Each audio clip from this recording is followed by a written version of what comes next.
lighting is awful. Sound quality.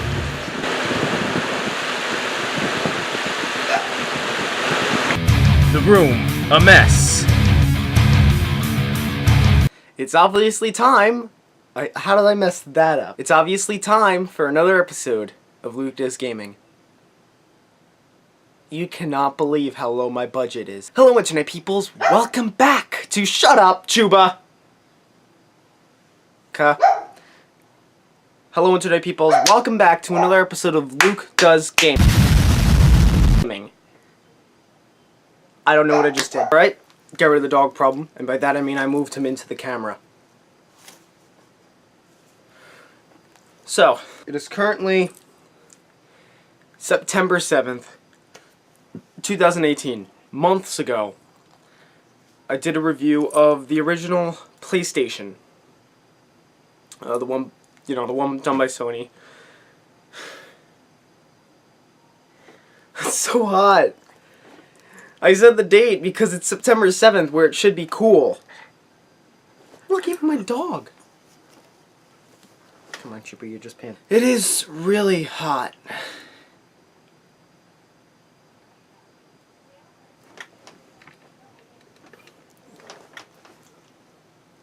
So anyways, Nintendo... What the frick? Nintendo tried to make a 64-bit console. And they thought it should be... He's panting.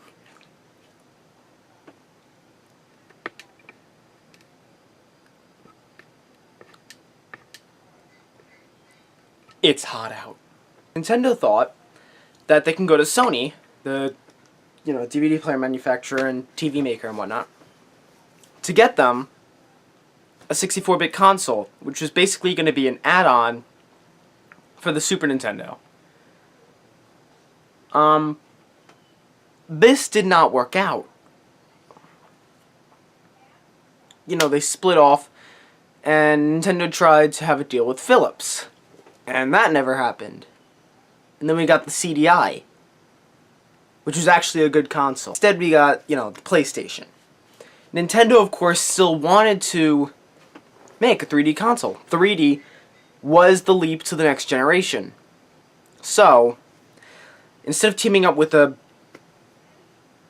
Sony or a Philips, they decided to team up with the graphics company, an animation company, actually.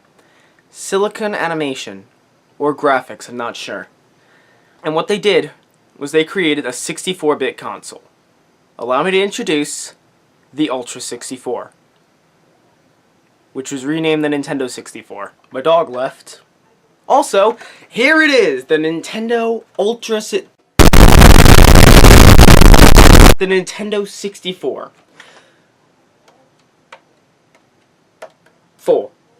Four player slots. That means you could play 4-player games without an adapter.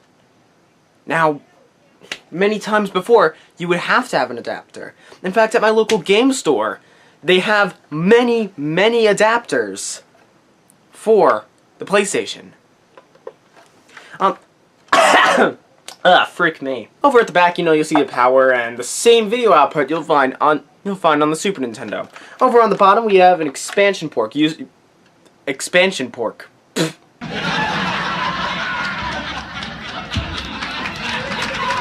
An expansion port. Used for literally one thing. That thing was the Nintendo 64 disk drive. Only released in Japan. Over at the top, you have this memory expansion, and the reason for that was Nintendo decided to be an idiot and made their console not have enough memory. So for most of the games, you need to expand your memory with the little red bricko. Such games even required this, instead of just getting an upgrade. Some games like what I have, Mega Man 64. And instead of making half-hour reviews, we'll get to that in a separate episode if you want to. Just go ahead and click that, I think. I don't know, my camera may be inverted. It's from 2017, it's old. Over at the top, you have on-off switch. Shut up! On-off switch. reset button, cartridge slot, the Nintendo logo. That's pretty much all you got when it comes to the exterior, other than it being really sleek and self-advertising itself. Now, modern consoles, like, say, last-gen consoles like the Xbox 360, they were the most sophisticated consoles ever to exist on the planet. And it would break for no apparent reason. The red ring of death. You drop a TV on this thing, it won't break.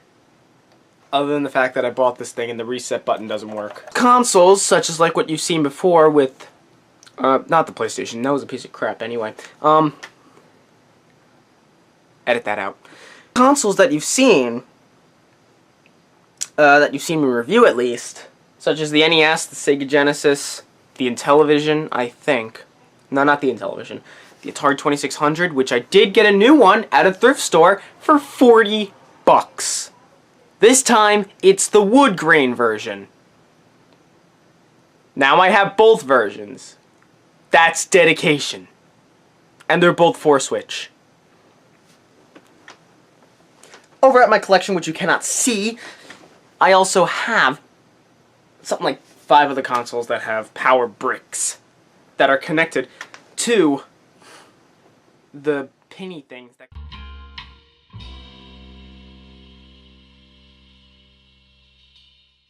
Actually, the power brick, which is mount into the console.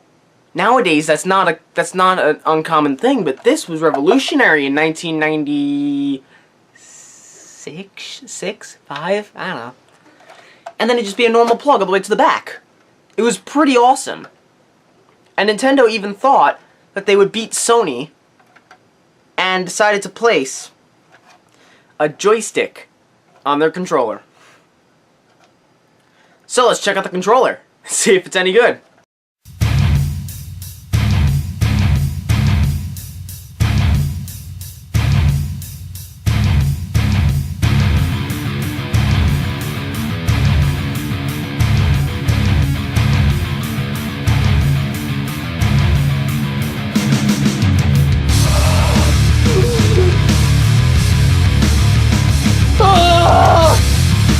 What is this? Look at this! Look at this! What? How are you supposed to hold this? What is it supposed to be? A dinosaur hat? Look at this piece of frick right here. You're supposed to hold it like this, or like this, or like this, or like this? Maybe I could shove it down my throat. Maybe that's how I hold it. But then these would get caught in my cheeks. Let me try. Nah. That's not how you do it. Don't do that, ever. Let's actually take a thorough look at this piece of crap. Though Nintendo was ahead of the game with this new controller, it was still a step back in design. It was an awful shape. 3 prongs. They thought they were doing something revolutionary, like all controllers had 2 sides. Now we'll add a 3rd side. No, it's uncomfortable. It doesn't work. And in fact, almost none of the games use the D-pad. Mega Man 64 is probably the only exception. I prefer to use the D-pad with that one because I feel like I have more control than I do with this piece of crap. Look at this thing. Look at that joystick. That thing is one of the worst things that needs to be purged from the face of the earth. Like, I have friends that come over every day. Shout out to I think it was, yeah, Professor 25 and Ultimate Gohan 22, I think.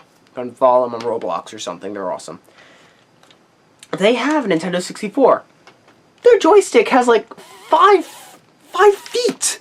Yes, 5 feet of dead zone before the controller actually registers that the joystick is moving.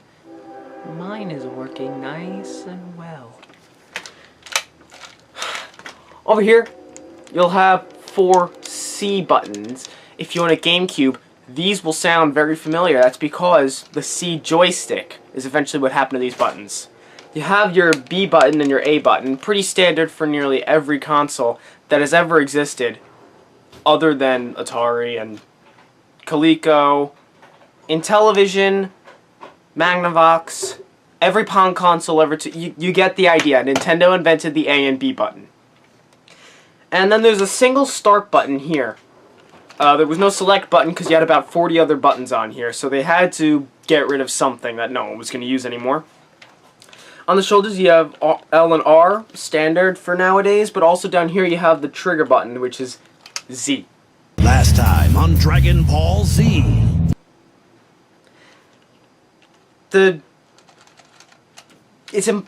I still cannot believe that Nintendo tried to make this the design for the next generation. Now, obviously, nowadays we have better designs, like this, though I personally hate this design. Don't judge me.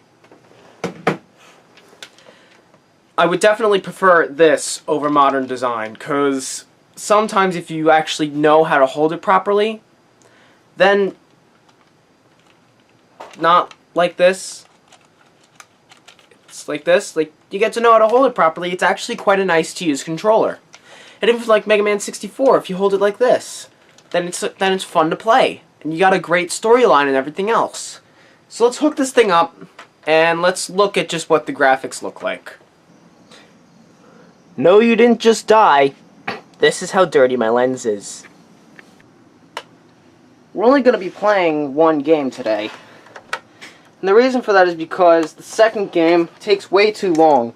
The first game doesn't take too long, actually. Because you die in the first 4 seconds. Star Fox 64, a retelling of the original Star Fox, which, as you saw, I wasn't very good at. So let's just try and get this over with. So now let's turn on the console, and hopefully this won't end up like my NES review.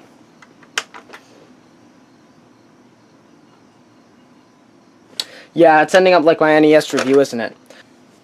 I think I may have gotten it working. Yep, I got it.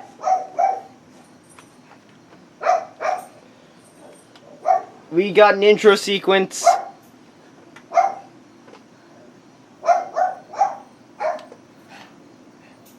My TV's buzzing. That always happens when I use my N64. Which was the nickname for it. Catchy nickname.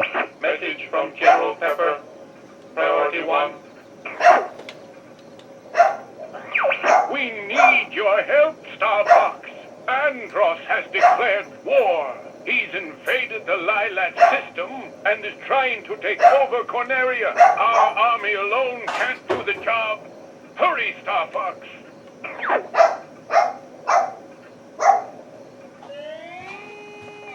And then we get a quick introduction to the characters. It's low poly, so it's kind of terrifying. He's annoying.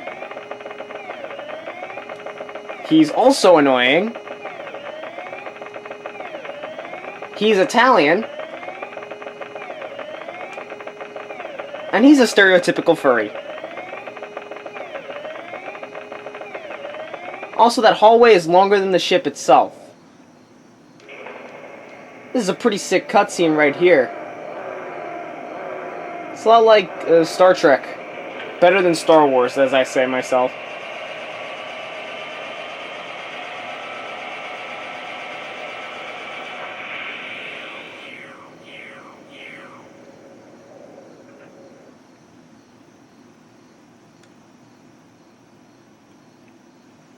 Pretty boring cutscene. So yeah, press start. Let's go to training. Oh my gosh. Welcome to training mode. Yeah, no crap. Let's practice the basics. D-pad won't work. It's only the joystick, which is way too sensitive. That guy down there looked terrifying. And there's no way to use the joystick, like, a little bit. You always have to use it all the way. Otherwise, it just doesn't feel right.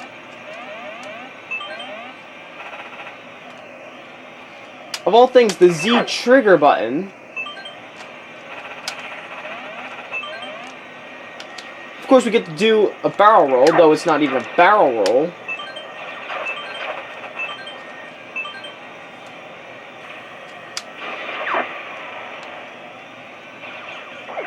The controls of this thing are atrocious.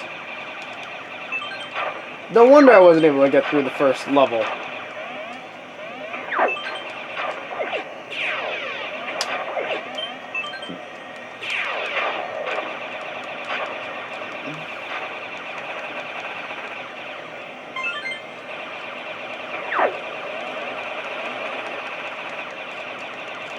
Though I do like the way that the models for these new enemies, if I just zoom into them, you'll see that they're a lot like the old enemies. Oh, crap. I'm just shooting everywhere.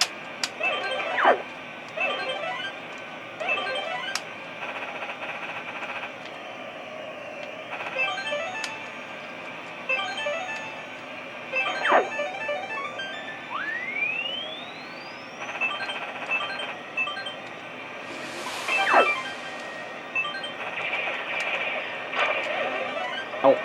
Ah, crap.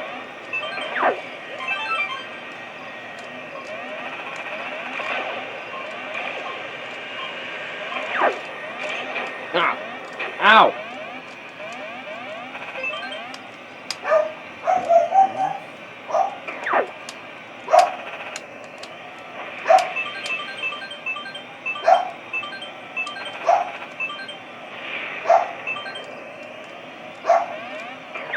No, stupid controller.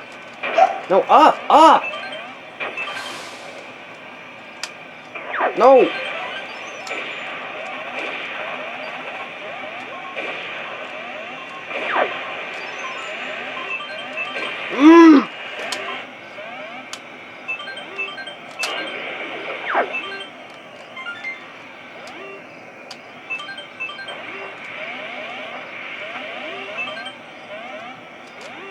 Ow, ow! Just work! I can make it, no! Yes, no!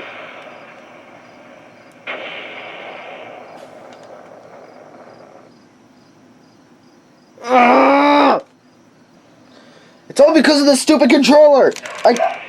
No! I don't want to go there! See, it just doesn't work! It's awful! It's the worst controller ever to exist! That's it! I cannot take this controller anymore! It's too much! It doesn't work at all! The joystick! Too sensitive! Buttons! Too clicky!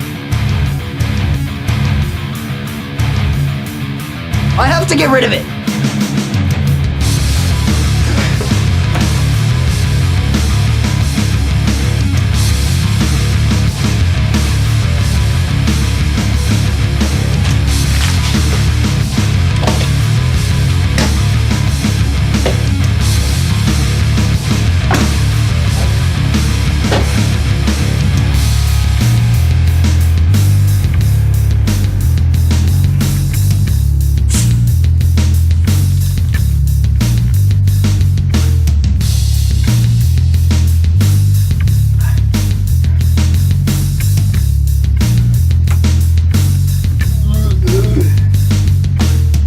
Why would they think that this was a logical decision for a choice of controller shape? I'm sorry, but there are way more third-party controllers that, although have a worse joystick, definitely feel better than this. I gotta get rid of it right now.